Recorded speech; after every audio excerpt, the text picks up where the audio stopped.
পালন করছি, যিনি আমাদের পিতা, আমাদের নাম রেখেছেন সাম্মাকুমুল মুসলিমুন। তার জীবনের যে আদর্শ, অর্থাৎ কুলু লা ইলাহা ইল্লাল্লাহ, আল্লাহর দিন এই জমিনে প্রতিষ্ঠা, এই প্রতিষ্ঠার জন্য যুগে যুগে মহান রব্বুল আলামিন যে নবী এবং রসুল প্রেরণ করেছেন, সেই নবী এবং রসুলের অন্তর্ভুক্ত আমাদের পিতা, যিনি আমাদের নাম রেখেছেন জাতির পিতা হজরতে ইব্রাহিম আলাইহিস সালাম। তারও লক্ষ্য একটাই ছিল, এই বাংলার জমিনে আল্লাহর দিন প্রতিষ্ঠিত করা। আল্লাহর দিন প্রতিষ্ঠার জন্য তিনি তার জীবনের যে স্যাক্রিফাইস, যে উৎসর্গ, যে ত্যাগগুলো করেছেন, তার প্রতিটি মুহূর্ত, প্রতিটি কর্ম, প্রতিটি কাণ্ড, প্রতিটি ঘটনা আমাদের জীবনের জন্য অতীব জরুরি। এবং শিক্ষা, আমরা যতগুলো কথা শুনলাম, প্রত্যেকটি কথার ক্ষেত্রেই আমাদের জাতির পিতা হজরত ইব্রাহিম আলাইহিস সালাম দিন প্রতিষ্ঠার জন্য নিজের জীবনকে তিনি কিভাবে স্যাক্রিফাইস করেছেন, উৎসর্গ করেছেন, এবং সেই উৎসর্গের এক পর্যায়ে এই দিন থেকে বিরত রাখার জন্য, আল্লাহর দিন যেন জমিনে প্রতিষ্ঠিত না হয়, এই জন্য হজরত ইব্রাহিম আলাইহিস সালামকে নিয়ে তারা কাফিররা পরিকল্পনা করেছেন। কি পরিকল্পনা? যে এই ব্যক্তিকে আর পৃথিবীর বুকে রাখা যাবে না, তাকে দুনিয়ার বুক থেকে নিঃশেষ করার জন্য কি করা হয়েছে? বিশাল অগ্নিকুণ্ড খনন করা হয়েছে। যে অগ্নিকুণ্ডর তাপদাহ এত কঠিন, যে কঠিন তাপদাহর পাশে যাওয়ার মতো কোনো মানুষ সাহস পাচ্ছে না, সেখানে ঢুকতে পারছে না। পরিকল্পনা নেওয়া হলো যে বাঁশের চরক ঘুরিয়ে যখন পরিকল্পনা নেওয়া হলো ইব্রাহিমকে আগুনের মধ্যে ফেলে দেওয়া হবে। শিক্ষা দেখেন আমাদের জীবনের কি অগাধ আল্লাহর প্রতি বিশ্বাস।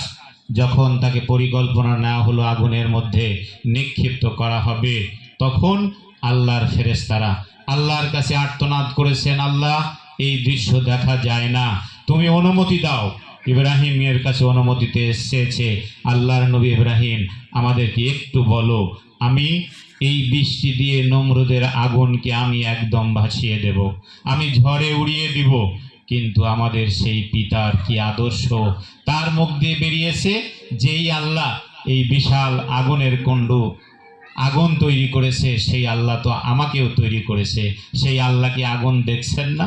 কি অগাধ বিশ্বাস। যখন তাকে আগুনের মধ্যে নিক্ষেপ করা হলো, নিক্ষিপ্ত অবস্থায় আল্লাহর কুদরত, আল্লাহর পক্ষ থেকে কোনো মানুষকে না, সরাসরি ডাইরেক্ট আগুনকে নির্দেশ দেওয়া হলো, ইয়া নারুকুম বারদাও সালামান আলা ইব্রাহিম।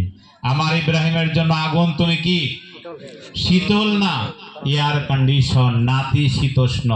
আমার ইব্রাহিম সেখানে গিয়ে যেন গরম অনুভব না করে, সেখানে যেন প্রচণ্ড ঠান্ডা অনুভব না করে। সুতরাং প্রয়োজনীয় উপযোগীও তুমি নাতিশীতোষ্ণ হয়ে যাও। আগুন হয়নি। ইব্রাহিমের বিশ্বাস কার উপরে ছিল? আমাদের বিশ্বাস কি সেই আল্লাহর উপরে না?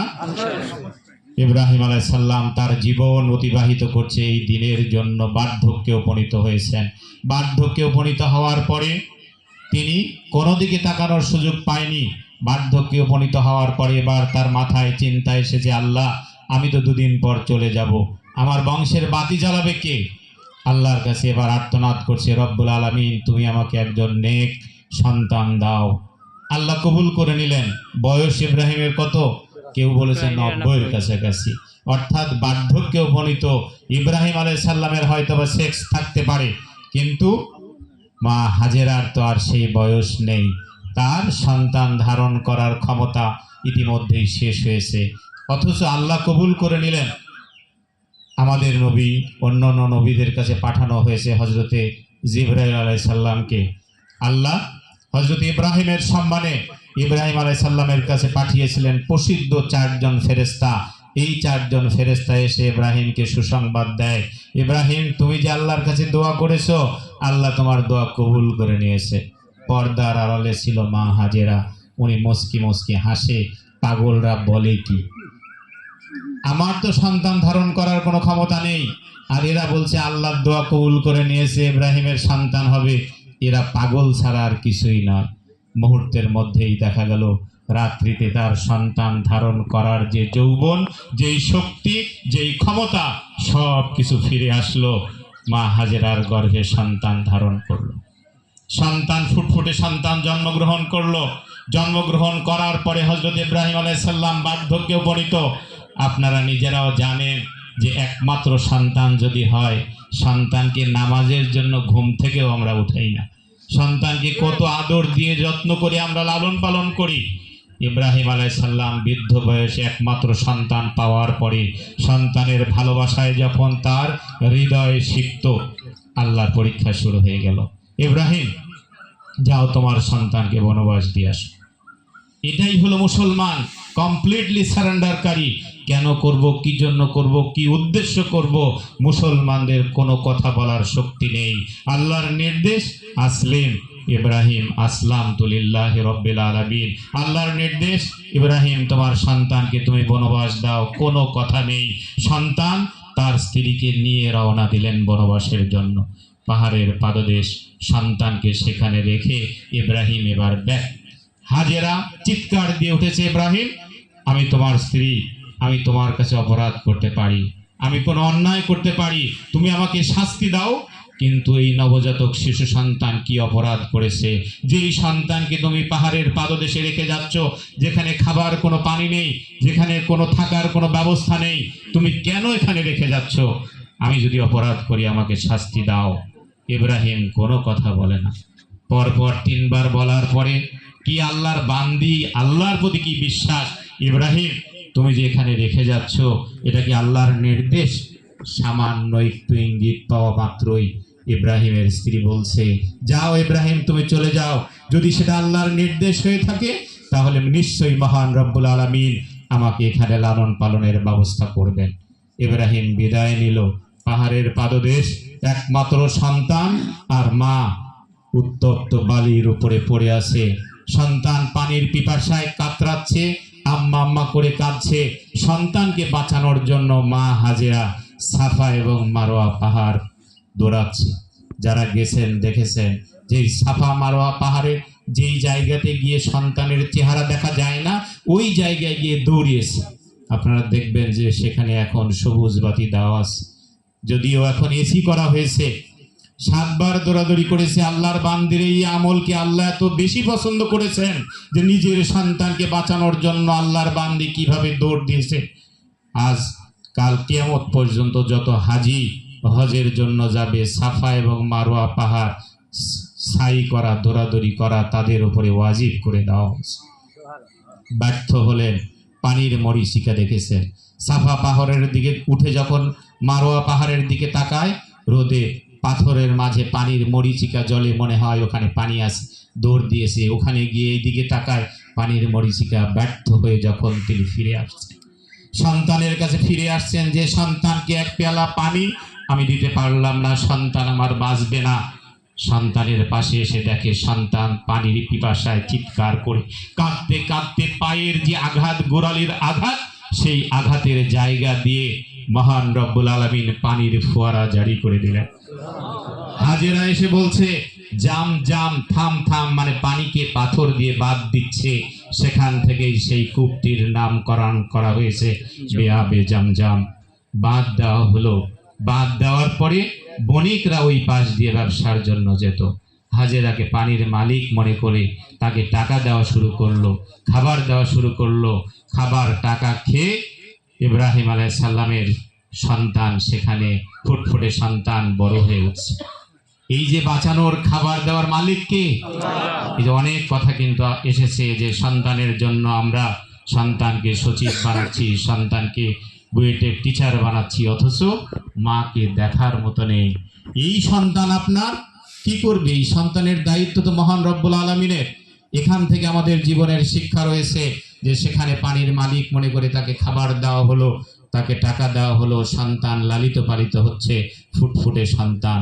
কিন্তু আমাদের পিতা হযরত ইব্রাহিম আলাইহিস সালামের হৃদয়ের মধ্যে অগাধ বিশ্বাস, আমি যে আল্লাহর নির্দেশে আমার সন্তানকে বনবাস দিয়ে এসেছি, নিশ্চয়ই আল্লাহ আমার সন্তানকে মেরে ফেলেননি, আমার স্ত্রীকে অসহায়তায় ফেলেননি। এই অগাধ বিশ্বাস তার হৃদয়ের মধ্যে ছিল। এই বিশ্বাস জন্য আল্লাহ আবার পরীক্ষা শুরু করলেন। ইব্রাহিম তুমি কোরবানি করো। যেই ঘটনাটি আমাদের, ইব্রাহিম তুমি কোরবানি করো। উট কোরবানি করা হলো, দুম্বা কোরবানি করা হলো, কোনো কোরবানি যখন কবুল হলো না, একমাত্র সন্তান, তার সবচেয়ে প্রিয় বস্তু সন্তানকে কোরবানির জন্য ইব্রাহিম আলাইহিস সালাম চলে গেলেন। যাওয়ার পরে হাজেরাকে বলছেন সন্তানকে সাজিয়ে দাও। সন্তানকে সাজিয়ে দেওয়া হলো। সন্তানকে নিয়ে যখন ইব্রাহিম আলাইহিস সালাম পাশের দিকে যাচ্ছেন, এবার ইবলিসের কায়দা দেখেন। এই ইবলিস আমাদের পেছনে সামনে চতুর্দিক দিয়ে আক্রমণ করে এই দ্বীনি আন্দোলন থেকে আমাদেরকে দূরে সরাতে চায়। এই ইবলিস সেদিন মা হাজেরার কাছে গিয়ে বলেছে, হাজেরা তোমার সন্তানকে যে তুমি সাজিয়ে দিচ্ছ, এই সন্তান নিয়ে তোমার স্বামী ইব্রাহিম কি করবে তুমি জানো? তোমার আল্লাহ নির্দেশ দিয়েছে তাকে কোরবানি করার জন্য, জবাই করার জন্য তোমার সন্তানকে জবাই করবে। মা হাজেরা সেদিন কঙ্কর নিক্ষেপ করেছিলেন, পাথর নিক্ষেপ করেছিলেন শয়তানের উপরে। আজকে যারা হজে যায় তাদের সেই পাথর নিক্ষেপ করাও আবশ্যক করে দেওয়া হয়েছে। মায়ের কাছে যখন কোনো পাত্তা পেল না, এবার ইসমাইল আলাইহিস সালামের কানে কানে গিয়ে বলছে, ইসমাইল তুমি পালাও, তোমার পিতা নিয়ে তোমাকে গিয়ে জবাই করবে। ইসমাইল আলাইহিস সালামও সেখানে পাথর নিক্ষেপ করেছিলেন। নীরব নির্জন পিতার সন্তান এক জায়গায় গিয়ে যখন পিতা সন্তানকে বলছে, কলা ইয়া বুনাইয়া, হে আমার সন্তান, ইন্নী আরা ফিল মানাম, আমাকে স্বপ্ন যোগে দেখানো হয়েছে যে তোমাকে কোরবানি করতে হবে। সন্তানের কি অগাধ বিশ্বাস, পিতার দিকে তাকিয়ে বলে, বাবা আপনি তো আল্লাহর নবী, আপনি যেটা স্বপ্ন দেখেছেন সেটা স্বপ্ন নয়, সেটা ওহির সমতুল্য। সুতরাং আপনি যে স্বপ্ন দেখেছেন সে স্বপ্ন বাস্তবায়ন করুন। কিন্তু পৃথিবীর ইতিহাস এটা বলে না, আব্বা, পৃথিবীর ইতিহাস এটা বলে না যে একজন পিতা একজন সন্তানকে ছুরি দিয়ে জবাই করবে। এটা কখনোই হতে পারে না। যদি আপনি আল্লাহর নির্দেশ পালন করতে চান তাহলে আমার 3টি শর্ত আছে। আব্বাজান, আপনি যখন আমার শরীরের ওপরে তাকাবেন, আপনার মায়াবী চোখের চেহারা যখন আমার চেহারার ওপরে পড়বে, আপনি আমাকে জবাই করতে পারবেন না। সত্যি যদি আপনি আল্লাহর নির্দেশ পালন করতে চান তাহলে কাপড় দিয়ে আপনার চক্ষু মোবারককে বেঁধে নিন, যেন আপনার চক্ষু মোবারক, চোখের মায়াবী ছায়া আমার চেহারার ওপরে না পড়ে। 2 নাম্বার শর্ত হলো, আপনি যখন আমাকে জবাই করবেন, আপনি যখন ছুরি চালাবেন, আমার হাত পা আপনার গায়ে লেগে আপনি পড়ে যেতে পারেন। আপনি বয়োবৃদ্ধ আব্বা, আপনি যদি আপনার স্বপ্ন বাস্তবায়ন করতে চান, আমার 2টি হাত 2টি পা আপনি বেঁধে নিন রশি দিয়ে। 3 নাম্বার কথা বলা হচ্ছে, বাবা আমি আল্লাহর রাস্তায় জবাই হয়ে গেলে আমার এই রক্ত মাখা জামাটুকু নিয়ে আমার মা হাজেরার হাতে তুলে দিয়ে বলবেন, হাজেরা তোমার সন্তান আল্লাহর রাস্তায় কোরবানি হয়েছে, কাল কিয়ামতের ময়দানে জান্নাতের সিঁড়িতে ছাড়া তার সাথে আর কোনোদিন দেখা হবে না। 3টা শর্ত সাপেক্ষে এবার ইব্রাহিম আলাইহিস সালাম ছুরি চালায়। ছুরি নিষেধ কে করেছে? আল্লাহ নিষেধ করেছে। আমার ইসলামের গলার চামড়া তো দূরের কথা, একটা লোম যেন আঘাত না পায়। ওই আল্লাহই তো ইব্রাহিমকে আগুনে যখন নিক্ষেপ করা হয়েছিল, আগুনকে নির্দেশ দিয়েছিল। আগুন কি এয়ার কন্ডিশনে পরিণত হয়েছিল। সেই আল্লাহ নির্দেশ দিলেন আমার ইসমাইলের শরীরের চামড়া যেন একটু আঘাত, একটা পশমে যেন আঘাত না লাগে। বারবার চেষ্টা করা হয়, পিতার চোখ বাঁধা। ইসমাইল বলে, বাবা আপনার চোখ বাঁধা, মনে হয় আপনি ছুরির উল্টা দিক দিয়ে চেষ্টা করছেন। চোখ খুলে ধার পরীক্ষা করা হলো, ছুরিকে ছুঁড়ে মারা হলো পাথরের উপরে, পাথর দ্বিখণ্ডিত হয়ে যায়। ধার পরীক্ষা করে যখন ছুরি চালানো হলো, এবার জবাই হয়ে গেল। পাশ থেকে পদধ্বনি উঠছে, আল্লাহু আকবার, আল্লাহু আকবার, লা ইলাহা ইল্লাল্লাহু, আল্লাহু আকবার, আল্লাহু আকবার, ওয়ালিল্লাহিল হামদ। ইসমাইল আলাইহিস সালাম উঠে পাশে দাঁড়ালেন। মহান রব্বুল আলামিন ফেরেশতার মাধ্যমে জান্নাত থেকে দুম্বা পাঠিয়েছেন, দুম্বা কুরবানি হয়ে গেল। সেদিন যদি কোরবানি হতো সন্তান, তাহলে হয়তোবা আমাদের ওপরে এই নির্দেশ আসতো, প্রথম সন্তান অথবা ভালোবাসার সন্তান অথবা শেষ সন্তানকে কোরবানি করা। এইটা আমাদের জন্য কত কঠিন ছিল। আমাদের জীবনের এখান থেকে সবচেয়ে বড় শিক্ষা হলো যে আমরা যে কোরবানি করছি, এই কোরবানি আমাদের পশুর অর্থাৎ মনের পশুত্ব। আল্লাহ কি বলেছে, রসুল কি বলেছে, যে এই কোরবানির পশুর রক্ত মাটিতে পড়ার আগেই মহান রব্বুল আলামিনের কাছে কোরবানি কবুল হয়ে যায়। তাহলে এই যে আপনার অন্তর থেকে যেই কোরবানিটি আপনি দিচ্ছেন, এই অর্থের কোরবানি আপনি গোশত খাওয়ার জন্য দিচ্ছেন না আল্লাহর সন্তুষ্টি অর্জনের জন্য দিচ্ছেন, এটা কোরবানির পশু জবাই হওয়ার আগেই ফয়সালা হয়ে যায়। সুতরাং সেই আল্লাহর জমিনে আল্লাহর দিন প্রতিষ্ঠার জন্য আমাদের নবী জনাবে মোহাম্মদ রসুল সাল্লাল্লাহু আলাইহি সাল্লাম, যিনি এই পৃথিবীর প্রেরণা, অর্থাৎ তিনি যে কষ্ট করেছেন আপনারা জানেন, সময় নেই কথা বলার। তায়েফ ময়দানে গিয়ে যখন তিনি দাওয়াত দিয়েছিলেন, তখন তাকে পাথর নিক্ষেপ করা হয়েছিল, যে পাথরের আঘাতে সারা শরীর রক্তে রঞ্জিত। সারা শরীর রক্তে রঞ্জিত হয়ে আল্লাহর নবী দিন প্রতিষ্ঠার জন্য সেখানে অজ্ঞান হয়ে পড়ে গিয়েছিলেন। অজ্ঞান হয়ে পড়ে যাওয়ার পরে যখন জ্ঞান ফিরল, সেখান থেকে যখন তিনি বাসায় ফিরে আসলেন, বাসায় ফিরে আসার পরে রক্তাক্ত অবস্থা দেখে হজরতে ফাতেমা, আল্লাহ রসুলের সবচেয়ে প্রিয় কন্যা, যিনি বাইরে গেলে আজান শুরু হয়েছিল, ফাতেমা, তিনি বলেছিলেন রব্বুল আলামিন ওই আল্লাহ, অর্থাৎ পিতাকে বলছে তুমি কি আল্লাহর নবী? 1 মিনিটে শেষ করে দেব। আল্লাহর নবী অর্থাৎ রক্তাক্ত অবস্থায় হযরতে ফাতেমা আর তার পিতাকে বলেছিলেন, যেই আল্লাহ ইব্রাহিমের জন্য আগুনকে এয়ার কন্ডিশনে পরিণত করে দিল, জান্নাত থেকে দুম্বা পাঠালো, তোমার ক্ষেত্রে কি হলো? আল্লাহর নবী তখন বলেছিলেন, এই রক্তকার, এই দেহকার, এই আল্লাহর। সুতরাং আল্লাহর এই শরীর আল্লাহর দিনের জন্য ওয়াকফ করে দেওয়া, আল্লাহর দিনের জন্য, দিন প্রতিষ্ঠার জন্য শাহাদাতের তামান্না নিয়ে কাজ করা।